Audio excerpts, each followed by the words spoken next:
وہ میری صحبت نہیں بلکہ میں ان کی صحبت حاصل کیا، اور ماشاءاللہ یہ وہ علماء ہیں جو اپنے دور طالب علمی میں بھی اپنی صلاحیتوں اور اپنی اخلاق کی بلندیوں کی ایک چھاپ چھوڑتے ہیں۔ ہمارا انٹروڈکشن تو صرف اتنا ہی ہے جو دنیا آج ہمیں پہچانتی ہے۔ یا رسول اللہ تیرے عشق کی بدولت مجھے زندگی ملی ہے، واہ کیا بات ہے، میری بات بن گئی ہے تیری بات کرتے کرتے، سبحان اللہ، ہے جو زندگانی باقی یہ ارادہ کر لیا ہے، تیرے منکروں سے آقا میں مروں گا لڑتے لڑتے۔ کیا بات ہے، سبحان اللہ۔ بڑی عجیب بات ہے، میں آپ حضرات کے درمیان یہاں آیا، علاقے کی جغرافیت معلوم کرنا میری عادت رہتی ہے۔ اتفاقی بات ہے مولانا شاہد صاحب ازہری نے یہ مجھے بتایا کہ یہ چوک بھی مجاہد چوک کہلاتا ہے، سبحان اللہ، اور یقیناً یہاں مجاہدین کو ہونا بھی چاہیے،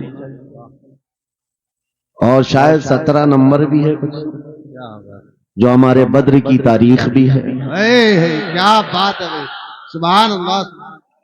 جہاں 17 نمبر بدر کی تاریخ یاد دلائی جائے اور نام بھی مجاہد ہو تو وہاں کے بندے کو بزدل ہونا زیب نہیں دیتا۔ کیا بات ہے، نعرہ تکبیر، نعرہ رسالت، لبیک یا رسول اللہ، لبیک یا رسول اللہ۔ اے سنی نوجوانوں، آپ کے اس جلسے پاک میں آنے سے قبل ڈاکٹر سمیع صاحب نے مجھے یہ حالات بھی سنائے اور بتا رہے تھے کہ یہاں کس طرح کی واہیات اور خرافات بھی چل رہی ہیں، لیکن ساتھ میں ایک افسوسناک خبر یہ بھی ملی، ایک اتنا بڑا گنجان آباد علاقہ جس پر ظالموں کی بری نظر لگی ہوئی ہے اور وہ تمہارے گھروں سے تمہیں بے گھر کرنے کی کوشش میں لگے ہوئے ہیں۔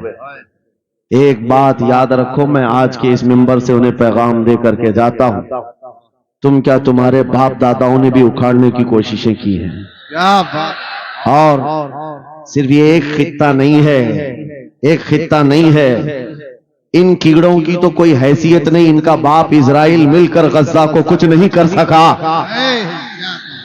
قتل کرنے کا مطلب فنا کرنا نہیں ہوتا۔ اسرائیل جیسی ظالم طاقت جس کے پاس سپر پاور طاقتیں پیٹروٹ میزائل بھی ہیں، دادا امریکہ ساتھ میں کھڑا ہوا ہے، یورپی یونین ساتھ میں کھڑی ہے، اور نہتے کنکریاں لے کر کھڑے ہونے والے بچوں کا مقابلہ کر رہے ہیں، اور ایک دو نہیں 10,000 سے زیادہ قتل بھی کر ڈالے، بچوں کو مار بھی دیا، لیکن پیٹ نہیں بھرا، ڈر ختم ہی نہیں ہوا، وہ ڈر ابھی بھی ختم نہیں ہوا۔ ہزاروں کو قتل تو کر لیا لیکن رات کی نیند اور چین ابھی بھی بیکار ہے، غارت ہے، کیونکہ انہیں اندازہ ہے اس بات کا کہ ان میں ایک بھی زندہ باقی رہ گیا تو کل کا وہ صلاح الدین بن سکتا ہے، کیا تاریخ دہرائی جا سکتی ہے۔ تمہارے علاقوں کو اکھاڑ پھینکنے اور اس کو بے گھر کرنے کی ایک ہی سازش ہوتی ہے کہ یہ غلامان امت محمدیہ میں رسول پاک صلی اللہ تعالی علیہ وسلم کی اس امت میں کوئی شیر بیدار نہ ہو جائے، ورنہ کتوں کی نیند حرام کر کے رکھ دے گا۔ کیا بات، میرے عزیزو، اپنی ویلیو سمجھو، اپنی حیثیت سمجھو، جب تمہارے ساتھ بری نظر لگ جائے تو تمہارے عروج و ارتقاء کی منزلیں شروع ہو جاتی ہیں۔ ان ظالموں کو یہ تاریخ یاد ہونا چاہیے کہ جب میرے خواجہ سرکار غریب نواز ہندوستان تشریف لائے تھے، ان کے آنے کے بعد جو کچھ بھی ان کے ساتھ کیا گیا، ان کے باپ داداؤں نے تاریخ بتائی ہوگی، غریب نواز کو نکالنے کے لیے، ان کی جھوپڑی اجاڑنے کے لیے، ان کے خیمے کو توڑنے کے لیے، یہاں تک کہ سرکار غریب نواز جس درخت کے نیچے بیٹھے وہاں سے اٹھوا دیا، کیا کیا نہیں کیا۔ لیکن آج تاریخ 800 سال کے بعد بھی زناٹے دار تھپڑ مار کر کے بتا رہی ہے جس کو تم یہاں سے بے گھر کرنے کی کوشش کر رہے تھے اللہ نے اسے ایسا بادشاہ بنایا تمہاری حکومتیں 5 سال کے بعد ڈیل ڈول ہونے لگتی ہیں اور اس مرد قلندر کی حکومت 800 سال سے چل رہی ہے وہ بھی گردنوں پر نہیں لاکھوں دلوں پر حکومت قائم ہے. کیا بات ہے سبحان اللہ. قرآن میں اللہ فرماتا ہے وَأَمَّا مَا يَنْفَعُ النَّاسَ فَيَمْكُثُ فِي الْأَرْضِ جو لوگوں کو نفع دیتا ہے وہ زمین میں برقرار رہتا ہے. بے شک. قرآن کی یہ آیت پڑھ کر کے میں تمہیں حوصلہ دیتا ہوں تمہیں یہ حوصلہ دیتا ہوں.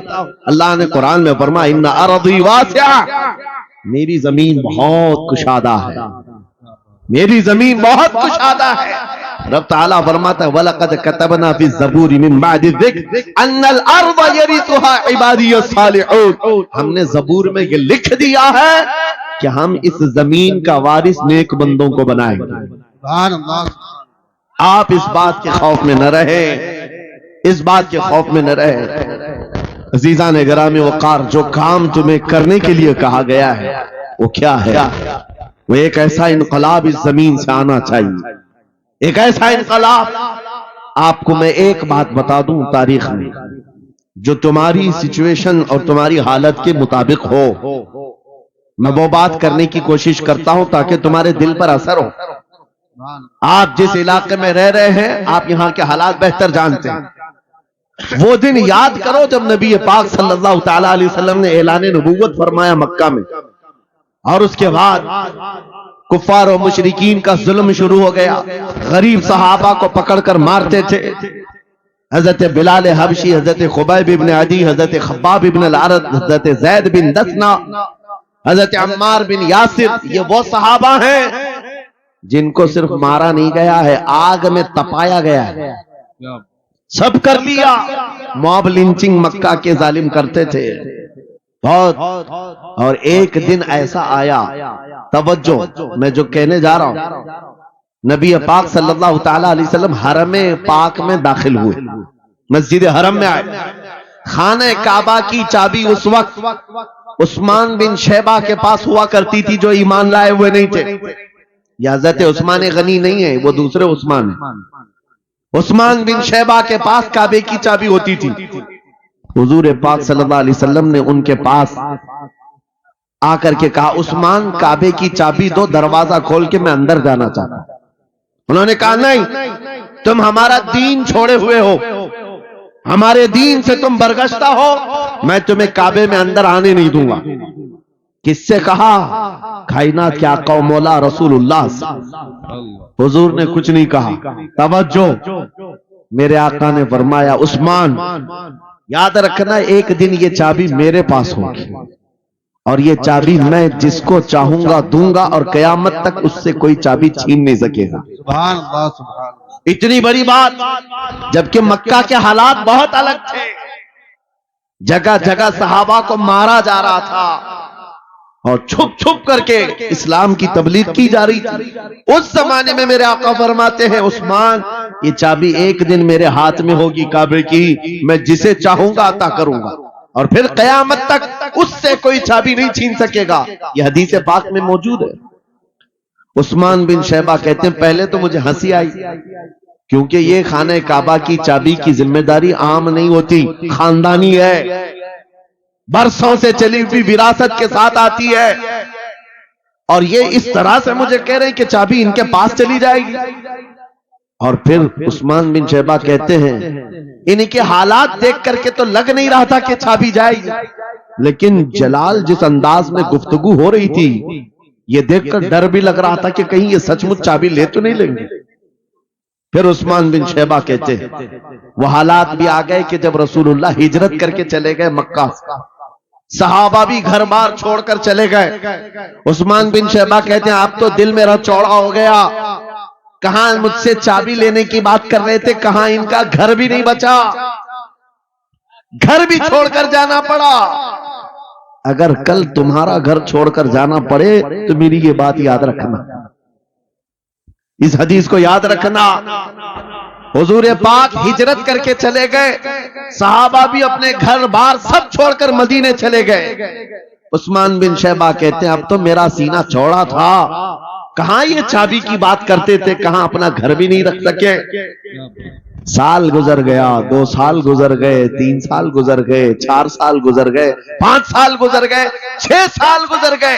ہجرت کے بعد پھر وہ دن آ گیا جب نبی پاک صلی اللہ علیہ وسلم 10,000 صحابہ کے ساتھ 20 رمضان المبارکہ کو مکہ میں فاتح مکہ بن کر داخل ہو رہے ہیں۔ سبحان اللہ سبحان اللہ۔ 6 سال کے بعد واپس ہی ہے جب حضور تشریف لائے۔ مکہ کی گلیوں میں اب مقابلہ کرنے کی کسی کی ہمت نہیں تھی، طاقت نہیں تھی۔ حضور پاک جیسی حرم مکہ میں داخل ہوتے ہیں، سارے ادھر ادھر چھپ کر کے بھاگ رہے تھے جنہوں نے ظلم کیا تھا اپنے دور میں۔ کوئی اس کے گھر بھاگ رہا ہے، کوئی اس کے گھر بھاگ رہا ہے۔ وہ دن آئے گا، یاد رکھو، وہ دن یاد رکھنا۔ کفار مکہ بھاگ رہے تھے، جان بچا رہے تھے، اور میرے آقا کعبے کے پاس کھڑے ہو کر کے اعلان کر رہے تھے آج تمہاری جان بخش دی گئی ہے، آج تمہارے لیے رحمت کا دن ہے، ہم آج کسی کے ساتھ مقابلہ نہیں کریں۔ حضور اپنی رحمت کے خیرات بانٹ رہے ہیں۔ پھر آپ سنو، 10,000 صحابہ کے ساتھ جب مکہ مکرمہ میں میرے آقا داخل ہوئے، اب خانہ کعبہ کھولنے کی بات تھی۔ چابی کس کے پاس ہے؟ عثمان بن شیبہ کے پاس۔ بلایا رسول اللہ نے، کہاں ہے عثمان بن شیبہ؟ آئے، سر جھکائے ہوئے آئے، ایمان لائے ہوئے نہیں تھے۔ کہا لاؤ چابی۔ چابی دے دیا حضور کے ہاتھ میں۔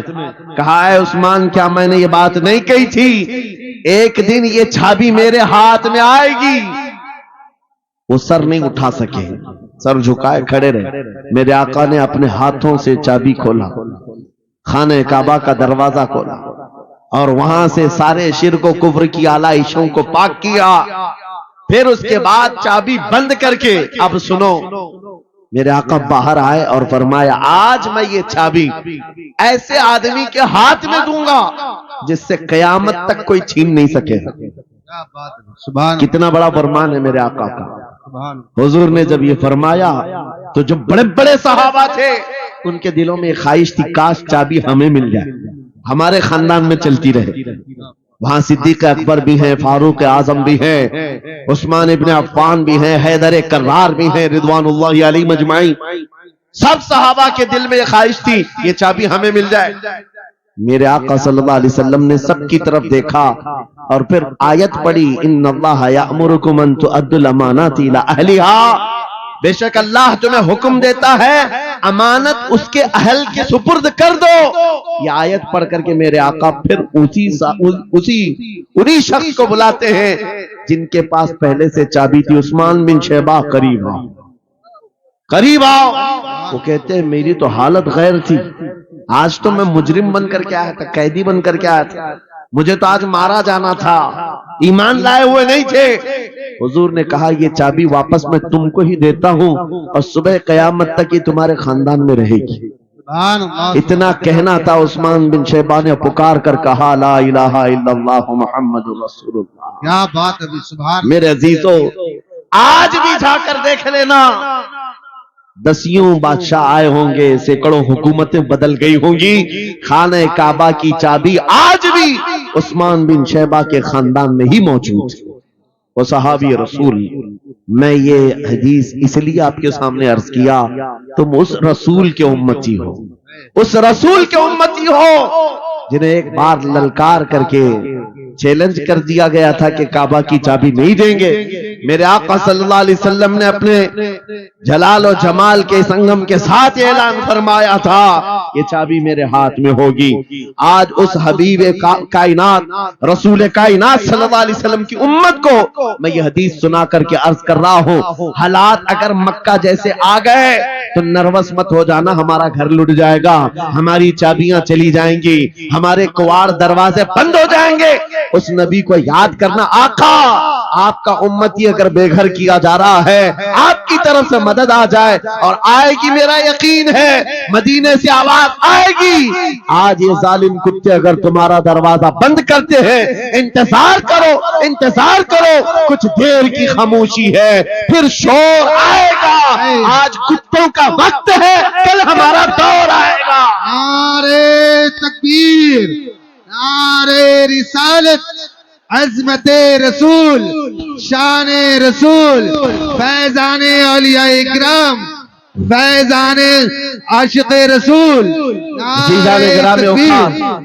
بات صرف اتنی ہے کہ ہم چھوٹی چھوٹی تکلیفوں سے بلبلا اٹھتے ہیں، اور ہم صبر کی طرف نہیں دیکھتے۔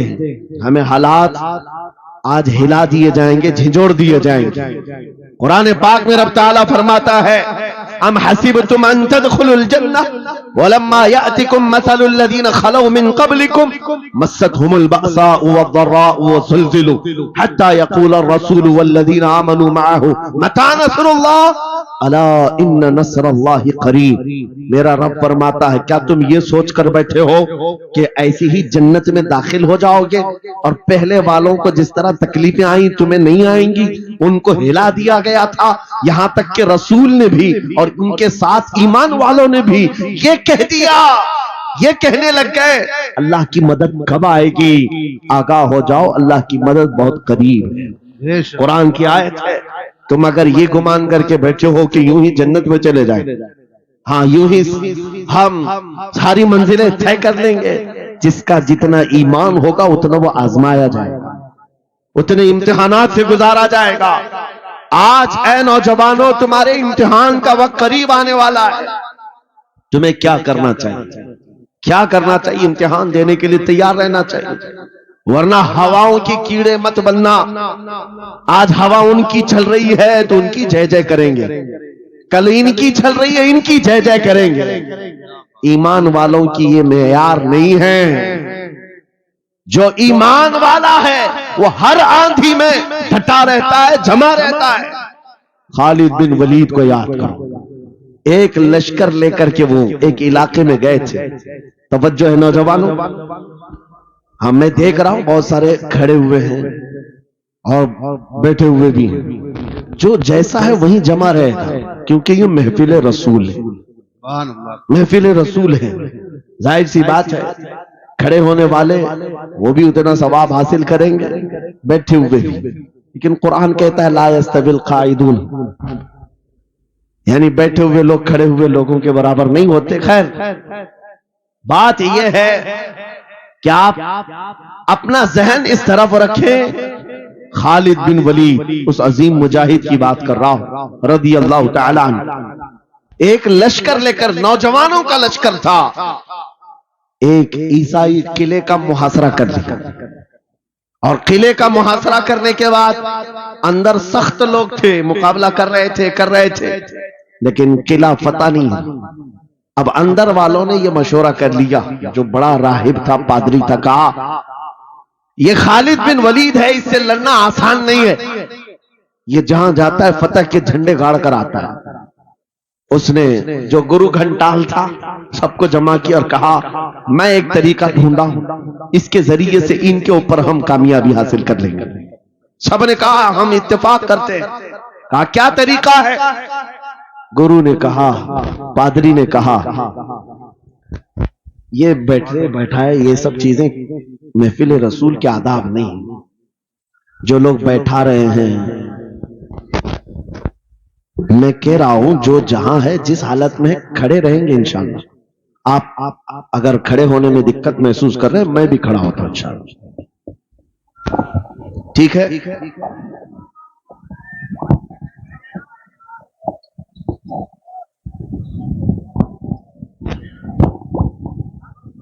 سبحان اللہ۔ مجھے پتا ہے سب جوان ہیں، صبح تک کھڑے ہونے کو تیار ہیں، اور ہم بھی کھڑے رہیں گے انشاءاللہ۔ اب ٹھیک ہے، اب کوئی کسی کو بٹھائے بھی نہیں، کوئی کسی کو کھڑا بھی نہ کرے۔ درود پاک پڑھ لیجئے ایک بار۔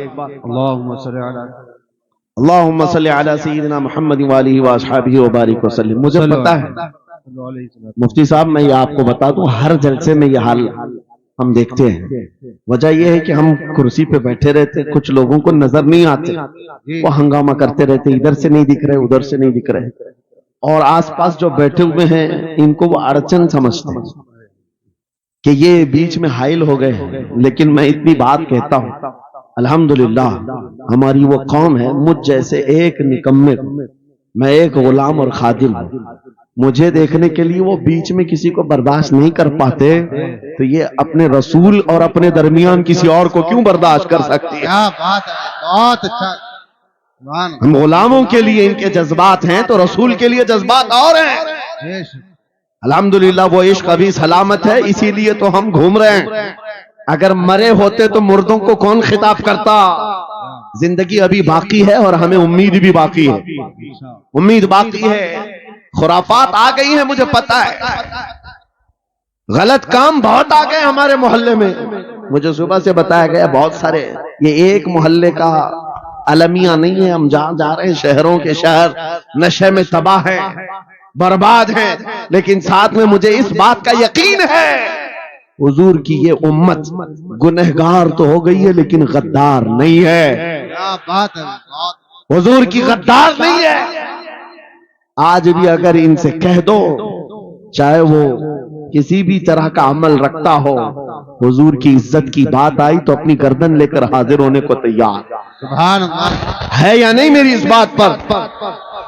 سنو خالد بن ولید جب قلعے کا محاصرہ کر چکے ہیں عیسائی پادری نے اپنے سارے ساتھیوں سے کہا ہم ان کو 3 دن کا ٹائم دیتے ہیں کہ ہم ان کو صلح کرنے کی بات کریں گے لیکن میری ایک شرط ہوگی یہ اپنے نوجوان ساتھیوں کو لے کر بازار سے گزرتے ہوئے آ جائے اگر صحیح سلامت ان کے سارے فوجی آ گئے ہم قلعے کی چابیاں دے دیں گے.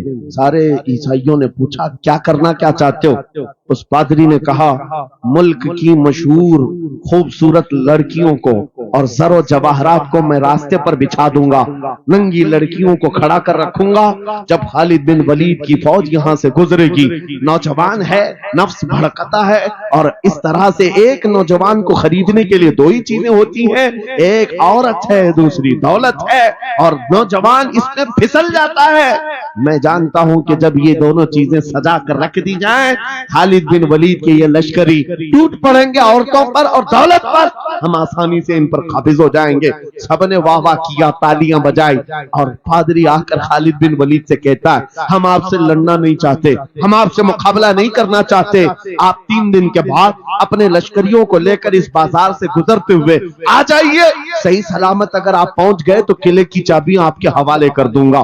توجہ خالد بن ولید نے کہا منظور ہے یہ شرط میں اتفاق کرتا ہوں. واپس آئے اپنے ساتھیوں سے کہا جنگ نہیں کرنی ہے لیکن ایک ہی شرط انہوں نے رکھا ہے 3 دن کے بعد اس بازار سے گزر کر ہمیں جانا ہے لیکن کوئی نہ کوئی حربہ تو ہوگا کوئی نہ کوئی سازش تو ہوگی ہر چیز کے لیے تیار رہنا. خالد بن ولید اپنے ان نوجوان لشکریوں سے کہہ رہے تھے اے نوجوانوں توجہ سے سننا اس بات کو آج بھی دنیا کے سارے حربوں پر عمل کر رہی ہے ہمارے ساتھ ہمارے نوجوانوں کے ساتھ. خالد بن ولید کے 3 دن گزر گئے عیسائیوں نے اپنی تیاریاں خوب کر لی بازار میں اوریاں لباس میں آدھے لباس میں ننگی لڑکیوں کو کھڑا کیا سر و جواہرات دولت کے انبار بچھا دیے. جب خالد بن ولید کے سپاہی میدان میں گزرتے ہوئے اس بازار میں آتے ہیں پہلا قدم رکھا تھا نظریں پڑ گئی خالد بن ولید رک گئے پلٹ گئے اپنے لشکریوں سے کہا وہی آج میں تم سے کہہ رہا ہوں انہوں نے کہا تھا اے نوجوانوں اے رسول اللہ کے شہدائیوں تمہاری امتحان کا دن ہے آج تمہارے امتحان کا دن ہے اگر تمہارا قدم پھسل گیا صبح قیامت تک تم پر لعنتوں کی پھٹکار ہوگی اور اگر جمع رہا صبح قیامت تک اللہ کی رحمت کے پھول برسائے جائیں گے. نوجوانوں نے پوچھا کرنا کیا ہے ہمیں آج کون سے امتحان میں کامیاب ہونے کا طریقہ کیا ہے اس امتحان میں؟ خالد بن ولید نے کہا کچھ نہ کرنا بس اپنے رسول کی سنت پر عمل کرنا. کہا ہم تو کرتے ہیں یہاں کیا کرنا ہے؟ خالد بن ولید کہتے ہیں میں نے میرے مصطفیٰ کریم کو دیکھا ہے جب رسول اللہ مدینے کے بازار سے گزرتے تھے اپنی نظریں نیچی کر کے جاتے تھے. آج تم بازار سے جا رہے ہو بس اس سنت پر عمل کر لو, اپنی حیا کی نظریں جھکا کر چلنا, پھر اس کے بعد اللہ مالک ہے. خالد بن ولید کے جوش اور بلبلے سے بھری ہوئی یہ تقریر ایسی اثر کر گئی. وہ نوجوان ایک دو نہیں تھے, سینکڑوں کی تعداد میں تھے, سر جھکائے بازار سے ایسے چل رہے ہیں. تاریخ نگار کہتے ہیں وہ اس طرح سے چل رہے تھے کہ ان کے سروں پر انڈا بھی رکھ دیا جاتا تو نہیں گرتا, نہ ادھر ہلائے نہ ادھر ہلائے, نہ ادھر دیکھے نہ ادھر دیکھے, اور برابر اپنی نظریں زمین پر جھکائے ہوئے تیزی سے چلتے ہوئے اس قلعے کے پھاٹک تک پہنچ گئے. وہاں وہ پادری صاحب انتظار میں تھے, بھٹک گئے ہوں گے, عورتوں سے بھڑ گئے ہوں گے, دولت جمع کر رہے ہوں گے, مگر یہ دیوانے ٹھکراتے ہوئے ہر دولت اور عریانیت کو اس قلعے کے پھاٹک تک پہنچ گئے. پادری سامنے آیا, قلعے کی چابیاں وعدے کے مطابق خالد بن ولید کی گود میں ڈال دیا اور کہا ایک بات بتاؤ اے خالد, ایک بات تو بتاؤ, یہ جو تم نے جماعت, یہ جو تم نے لشکر جمع کیا ہے سپاہیوں کا, یہ انسان ہیں یا فرشتے ہیں, ان کے دل ہیں یا نہیں, ان کی خواہشات ہیں یا نہیں, ان کے جسموں میں نفس ہے یا نہیں.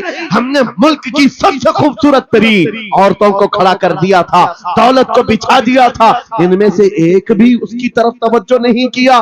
خالد بن ولید مسکرا کر جو جواب دیتے ہیں وہ ہمارا ایمان ہونا چاہیے. کیا جواب دیتے ہیں؟ فرماتے نادان, اے عیسائی, ان آنکھوں کو تو خریدنے کی کوشش کر رہا تھا جن آنکھوں میں پہلے سے جمال مصطفیٰ بسا ہوا. کیا بات ہے, سبحان اللہ.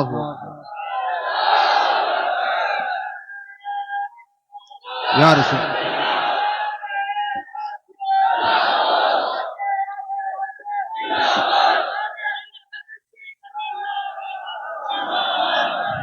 یہ جو لوگ لائٹ کے قریب ہیں ان سے گزارش ہے کہ آپ ہٹ جائیں, کرنٹ. میرے عزیزوں, یہ جواب تھا. ان آنکھوں کو دنیا کا حسن کیا دھوکہ دے سکتا ہے جن آنکھوں میں پہلے سے جمال مصطفیٰ بسا ہوا. اور تاریخ نے بار بار یہ گمراہ کرنے کی کوششیں کی, ایک بار نہیں, دو بار نہیں.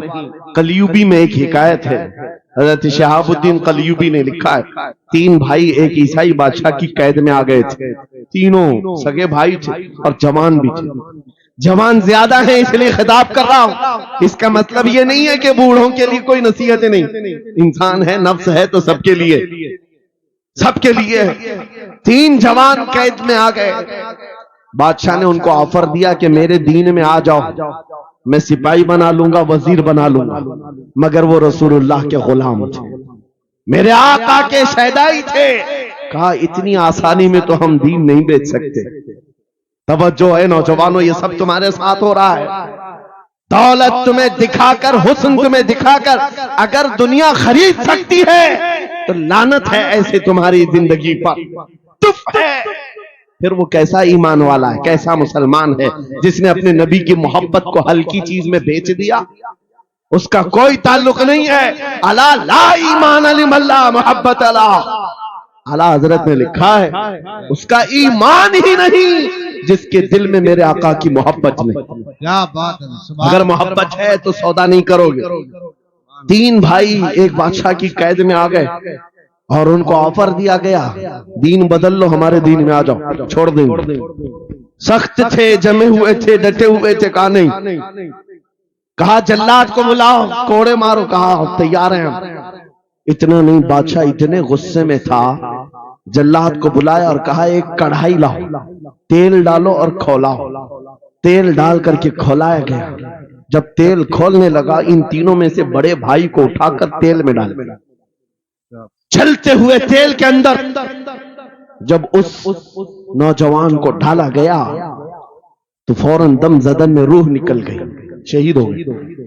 2 بھائی دیکھ رہے ہیں, اپنے بڑے بھائی کی موت دیکھ رہے ہیں. یہ حالات آ گئے, یہ باتیں یاد رکھنا. تھوڑی دیر کے بعد بادشاہ نے دوسرے سے کہا اب بتاؤ تمہارا کیا ارادہ ہے.